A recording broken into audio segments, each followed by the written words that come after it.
তো দেখো আজ জামাই ষষ্ঠী স্পেশাল কী কী রান্না হয়েছে একটু দেখাই, তোমাদের সাথে শেয়ার করি। দেখো, গরম গরম ধোঁয়া ওঠা ভাত প্রথমেই, তারপরে আছে এখানে কি আছে দেখি, দাঁড়াও। ও, 5 রকম ভাজা আছে এখানে। আলু ভাজা, পোস্তা আলু ভাজা, চিচিঙ্গে ভাজা, পটল ভাজা, বেগুন ভাজা, কুমড়ো ভাজা।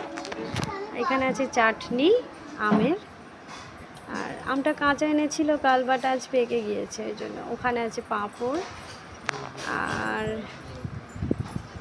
দাঁড়াও দেখাই, ঘুরে একটু এদিকে আসতে হবে। 6 রকম ভাজতে হয় অ্যাকচুয়ালি, ওই জন্য 2 পিস ইলিশ মাছ ভাজা আর ইলিশ মাছের তেল আছে। আর এটা হলো সর্ষে ইলিশ, ঠিক আছে। আর আছে এখানে আছে পটল চিংড়ি, আর আছে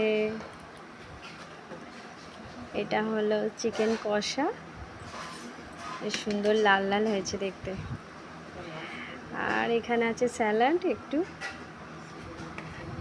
আর এখানে আছে মেয়ের একটু মাংসের ঝোল আছে চিকেনের। আর কি আছে দাঁড়াও দেখি, ও এখানে আছে পায়েস। পায়েসটা মা কাল রাত্রেই করে রেখেছিল, বাদ বাকিগুলো আজ সকালে সব হয়েছে। ওটা হচ্ছে পাঁপড়, বাস এইটুকুই।